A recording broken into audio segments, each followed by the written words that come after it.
కాబట్టి కానీ వీళ్ళు ఏమంటారంటే లేదండి, నాసా వాళ్ళు రీసెర్చ్ చేసి మొత్తం మాకు ద్వారకా రిపోర్ట్ మొత్తం ఇట్లా ఇచ్చేశారు. అది 5,000 సంవత్సరాల క్రితం 5,000 సంవత్సరాల క్రితం ఇది నిజంగా జరిగింది, అది కృష్ణుడు అక్కడ రాజ్యం ఉంది, అది ఇది అని వీళ్ళు చెప్తారు. కానీ first of all we need to see what is NASA. NASA అంటే National aeronautics and Space Administration. ఇండియాకి ఇస్రో ఉంది, ఇండియన్ స్పేస్ రీసెర్చ్ ఆర్గనైజేషన్ ఎలాగో అలాగే అమెరికాకి national aeronautics and space organization. అది చేసే పనులు ఏంటంటే, నెక్స్ట్ స్లైడ్ లో నేను అపోలో యొక్క మిషన్స్ వాళ్ళకి పెట్టాను. చూడండి, Apollo 1, Apollo 2, Apollo 5, Apollo 7, Apollo 11, Apollo 18, Apollo 20 ఇలాంటి స్పేస్ లో మిషన్స్ వీళ్ళు చేస్తుంటారు. స్పేస్ రీసెర్చ్ చేస్తూ ఉంటారు, రాకెట్స్ పంపించి. అది వాళ్ళ పని. వీళ్ళు మహా అంటే స్పేస్ మీద నుంచి ఫొటోస్ తీసి, భూమి యొక్క ఫొటోస్ తీసి పంపించగలరే కానీ సముద్ర గర్భంలో ఉన్న వీటిని వీళ్ళు రీసెర్చ్ చేయరు. అది వాళ్ళ పని కాదు, నంబర్ 1. నంబర్ 2, వాళ్ళది ఇంకొక పని ఏంటంటే, నెక్స్ట్ స్లైడ్ లో మీకు హబుల్ స్పేస్ టెలిస్కోప్ కనపడుతుంది. హబుల్ స్పేస్ టెలిస్కోప్ అనే ఈ ఐడియా ఎడ్విన్ హబుల్ అనే ఒక శాస్త్రవేత్త 1950-60 ఆ సంవత్సరాల ఆ ప్రాంతంలో నుంచి ఈయనకి మనకి స్పేస్ లో, మనకంటూ ఒక అవుటర్ స్పేస్ లో ఎర్త్ యొక్క ఆర్బిట్ చుట్టూ తిరుగుతూ బయట ఉన్న అంతరిక్షాన్ని ఫోటోలు తీయగలిగే, వీడియో తీయగలిగే మనకి ఒక స్పేస్ టెలిస్కోప్ ఉండాలని ఆయన ప్లాన్ చేసినప్పుడు, ఆయన చనిపోయిన తర్వాత ఆయన జీవిత కాలంలో లాంచ్ చేయలేకపోయారు. కానీ 1984 లో ఈ హబుల్ స్పేస్ టెలిస్కోప్ మనకి ఎర్త్ ఆర్బిట్ లో వదిలిపెట్టారు. ఈ హబుల్ స్పేస్ టెలిస్కోప్ కి అప్పుడప్పుడు మైనర్ డెవలప్మెంట్స్ కానీ లేకపోతే మైనర్ రిపేర్స్ కానీ ఇవన్నీ చేయడానికి వీళ్ళు స్పేస్ మిషన్స్ లోకి వెళ్ళి వస్తూ ఉంటారు. ఈ హబుల్ స్పేస్ టెలిస్కోప్ ఏమో రకరకాల ultra violet rays and infrared race తోటి ఫోటోగ్రఫీ చేసి మనకి కింద భూమి మీదకి పంపిస్తూ ఉంటుంది. యాక్చువల్ గా నాసా వాళ్ళ పని ఇది. అంతేగాని మనకి రామసేతు నిజంగా ఉందా, అది రాళ్లతోటి కట్టారా, హ్యూమన్ మేడా కాదా, ఇలాంటివన్నీ నాసాకి ఎలాంటి సంబంధం లేదు. మళ్ళీ ద్వారకాలో వీళ్ళు రీసెర్చ్, ఒకవేళ మీ దగ్గర కానీ అథెంటికేట్ రిపోర్ట్స్ ఉంటే ప్లీజ్ మాకు ఒక కౌంటర్ పెట్టండి, will be very happy. And మాకు కూడా మీరు ఇన్ఫర్మేషన్ ఇచ్చిన వాళ్ళుగా ఉంటారు, మన ప్రజలకి చెప్పిన వాళ్ళుగా ఉంటారు. డూప్లికేట్ వెబ్సైట్స్ లో నుంచి తీసుకొచ్చి చదవడం, లేకపోతే ఫేక్ వెబ్సైట్స్ లో నుంచి అవును ఇది ఉంది, ఇది కరెక్టే, ఇది అది. ఎందుకంటే NASA never do that. NASA వల్ల పని అది కానే కాదు. సో ఇంకోటి సార్, ఇక్కడ అనిల్ గారు ఇంకొక విషయం చెప్పదలుచుకున్నా, చదువుకున్న వాళ్ళు కూడా కనీసం ఈ అబ్రివేషన్ చదివి కూడా ఎవరు ఏది డీల్ చేస్తారు అనేది చెప్పకపోవడం చాలా విచారకరం. ఎందుకంటే నాసా అనేది ఆల్రెడీ అందరికీ తెలిసిన విషయమే. నాసా చేసే పని స్పేస్ లో మనకి భూమికి ఎలాంటి ఆటంకం కలగకుండా, లేదంటే భూమిని సురక్షితంగా ఉంచడానికి, లేదంటే భూమిలో ఉన్న భూమి చుట్టూ వాతావరణాన్ని, దానికి సంబంధించిన వాటిని అంటే మెయిన్ గా చేసేది ఏంటంటే భూమికి రక్షణ కల్పించే పనిలో వాళ్ళు ఉంటారు. దేనికి సంబంధించింది అంటే స్పేస్ లో ఎలాంటి ఇదేదో అంటారు కదా, ఉల్కాలని, కొన్ని ఆస్ట్రాయిడ్స్ అని, వాటిని ఢీకొట్టకుండా ఇలాంటివి ఏంటంటే మన భూమిని చేరకుండా వాటిని దూరం నుంచి పసిగట్టి వాటిని డిస్ట్రాయ్ చేసే పనిలో నాసా అనేది ఉంటది. ఇంకోటి ఏంటంటే అట్మాస్ఫియర్ ఎలా ఉంది, భూమి యొక్క వేడి ఎలా ఉంది, ఎందుకంటే మనం ఒక సర్టెన్ టెంపరేచర్ లో ఉండగలం. అలాంటి వాటిని క్యాలిక్యులేట్ చేసి చెప్పేది NASA. Same time more over మనకి అవుటర్ కాస్మిక్ స్పేస్ అంటే ఇక్కడ నేను ఇక్కడ మన ఏరోస్పేస్ గురించి మాట్లాడట్లేదు. కాస్మిక్ స్పేస్ లో ఉన్న వేరియస్ గ్యాలక్సీస్ కానీ, లైక్ వర్ల్పూల్ గ్యాలక్సీ కానీ, లేకపోతే కరోనా గ్యాలక్సీ, లేకపోతే అట్లా ఇంకా చాలా చాలా గ్యాలక్సీస్ ఉన్నాయి. N91, NGC 93, 84 ఇట్లా ఈ గ్యాలక్సీస్ కానీ వాటి ఫొటోస్ తీసి, లేకపోతే అవి ఎంత దూరంలో ఉన్నాయి, లేకపోతే Andromeda Galaxy is the closest Galaxy which closest Galaxy to Milky way Galaxy, మన పాలపుంత అనే గ్యాలక్సీ. సో ఇవన్నీ వీళ్ళు నాసా వాళ్ళు చేసి పరిశోధనలు చేసి మనకు చెప్తూ ఉంటారు. అట్ ద సేమ్ టైం మనకి అంతరిక్షంలో అంటే కాస్మిక్ స్పేస్ లో ఉండే మన బ్లాక్ హోల్స్ గురించి కానీ ఇవన్నిటి గురించి పరిశోధనలు చేసి, బ్లాక్ హోల్ వల్ల మనకి ఏమన్నా ప్రాబ్లం ఉందా, రేడియేషన్స్ ఏమన్నా వస్తాయా, లేకపోతే కొత్త స్టార్స్ ఏమన్నా పుట్టాయా, లేకపోతే స్పేస్ లో కూడా ఎరప్షన్స్ అవుతుంటాయి, ఎరప్షన్స్ ఏమన్నా అవుతున్నాయి, ఇవన్నీ చెక్ చేస్తారు నాసా వాళ్ళు. కానీ ఇక్కడ మనకి ద్వారకా ఉందా, రామసేతు ఉందా, అవన్నీ వీళ్ళకి అనవసరం.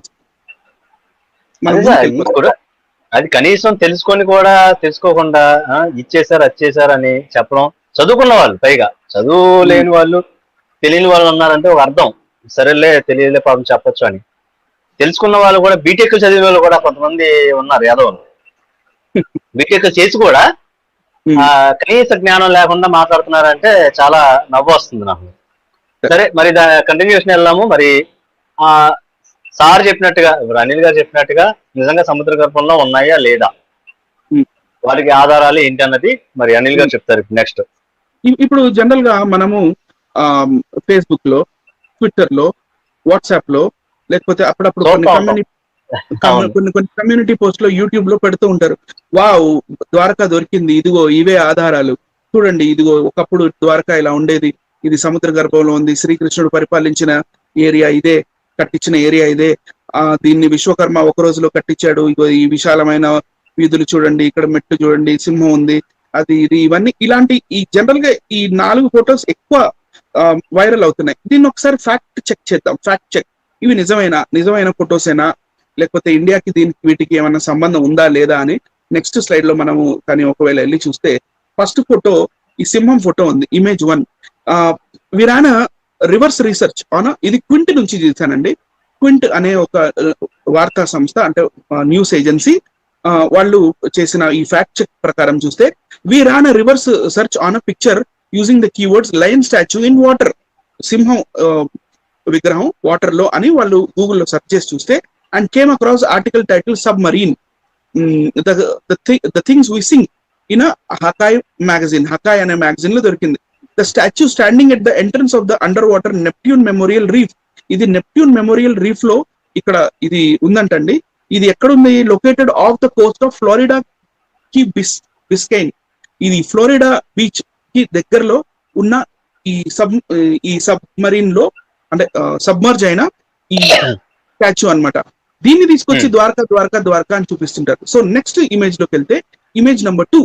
ఇమేజ్ నెంబర్ 2 లో ఇక్కడ ఒక పెద్ద గుమ్మటం సముద్రం దగ్గర ఉంది. వావ్, ఇదే ద్వారకా అని చెప్తుంటారు. కానీ ఇది 2004 లో సునామీలో ధ్వంసమైన మహాబలిపురానికి చెందిన ఒక మందిరం యొక్క చెక్కలాలి.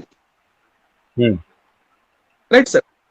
We reverse searched on the image of Yandex search engine and came across a blog on Mahabalipuram. We then reverse searched the image on Google using the keyword submerged temple of Mahabalipuram and found a website called Go UNESCO.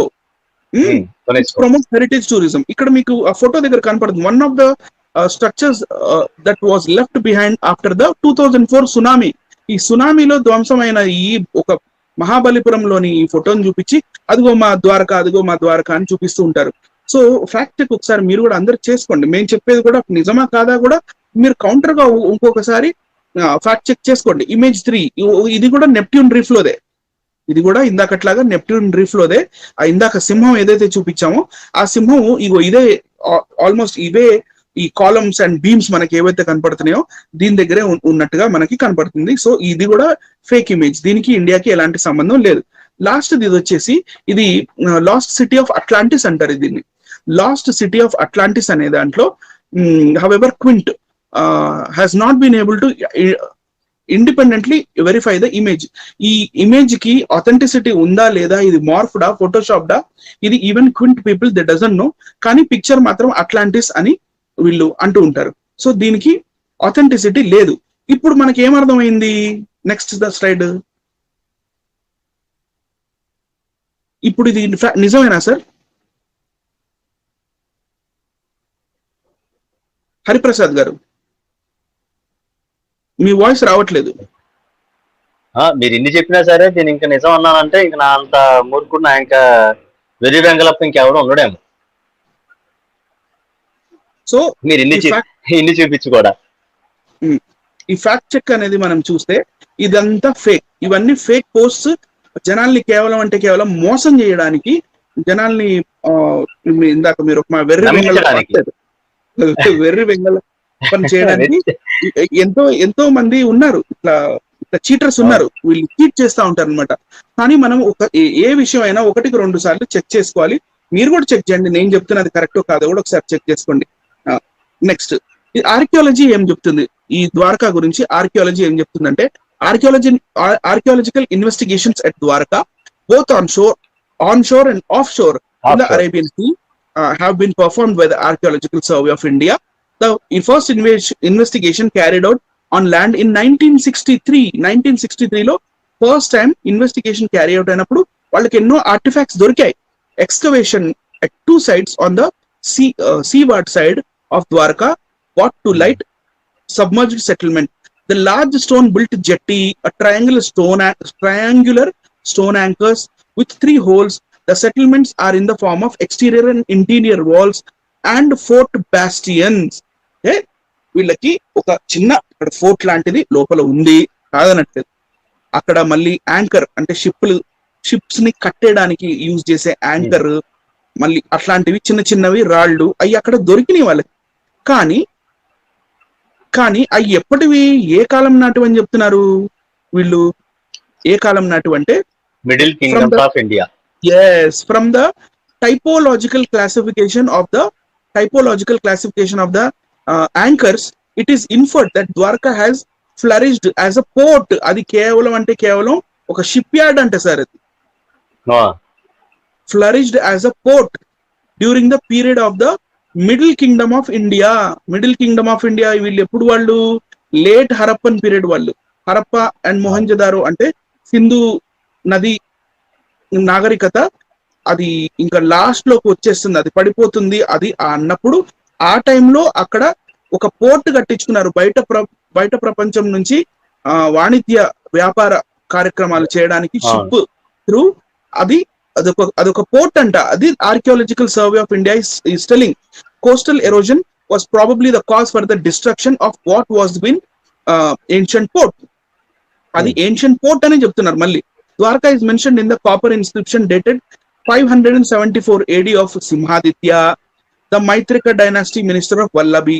So ఇవన్నీ ఏంటంటే ఇప్పుడు వీళ్ళు దగ్గర ఏం చెప్తున్నారంటే carbon dating చేశారు. Carbon dating చేసినప్పుడు late Harappan period the అని వీళ్ళు చెప్తున్నారు.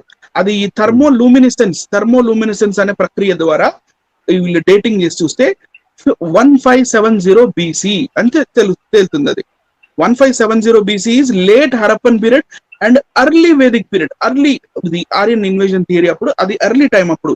ఆ టైం అప్పుడు కృష్ణుడికి దానికి దీనికి కనెక్షన్ ఏముంది అని చూస్తే ఎర్లీ హిస్టరీలోకి వెళ్దాం. నెక్స్ట్ ఎర్లీ హిస్టరీ ఏం చెప్తుందంటే ఇన్ 2000 AD అంటే క్రీస్తు శకం 200 సంవత్సరంలో అక్కడ ఒక రాజు ఉండేవాడంట. ఆ రాజు పేరు వాసుదేవ II ఆఫ్ ద్వారకా.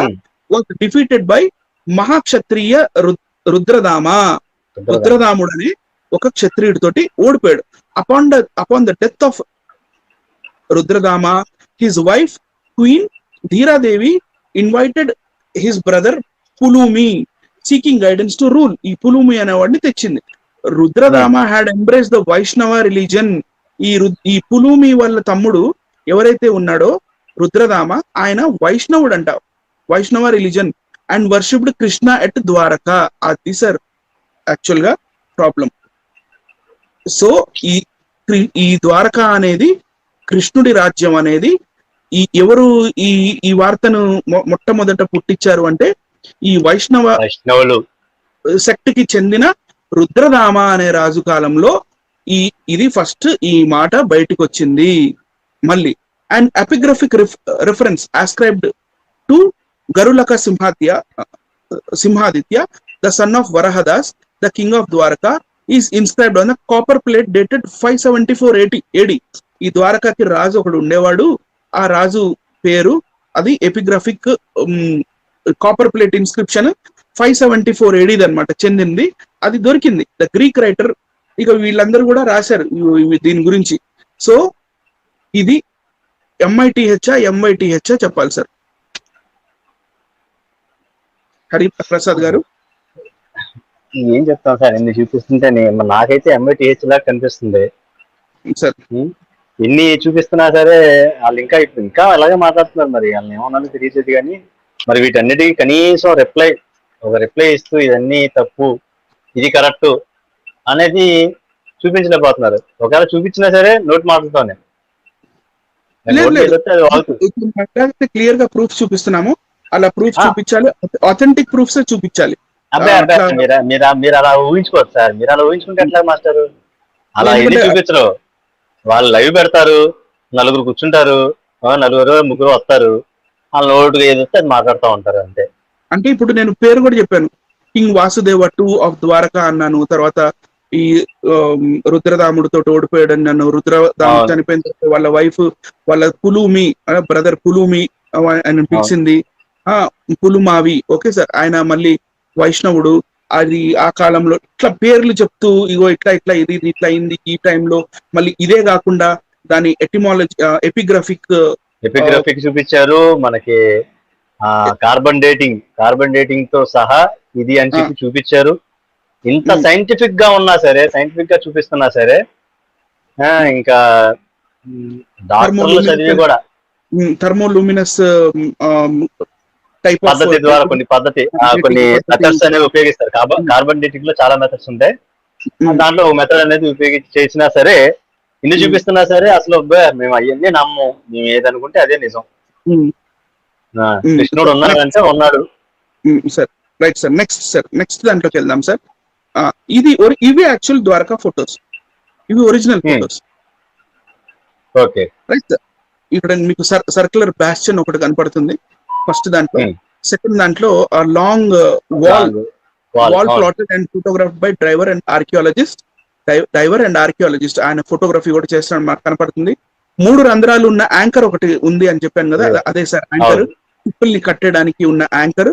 ఇక్కడ పొడుగు circular stone structure of expose during the low Tide of ద్వారకాలో ఆటుపోటు జరిగినప్పుడు ఇది బయటపడింది. ఇవి జనరల్ గా ఏంటంటే అది మరి పెద్ద పెద్ద ఒకవేళ షిప్స్ వచ్చినప్పుడు దాన్ని కట్టేయడానికి, మరి ఏం చేయడానికి, అది వాటర్ సప్లై కా మరి దేనికి వి డోంట్ నో. ఆ సర్క్యులర్ స్టోన్ స్ట్రక్చర్ ఎక్స్పోజ్డ్ ఇదైతే ఉంది అక్కడ. ఆ సర్క్యులర్ స్టోన్ మధ్యలో ఒక గుంట కూడా ఉంది. Right sir. సో ఇది ఒరిజినల్ ఫొటోస్. ఇప్పుడు జీసస్ ఈజ్ రియలా కాదా అనేది మనం ఒక్కసారి మాట్లాడుకుందాం.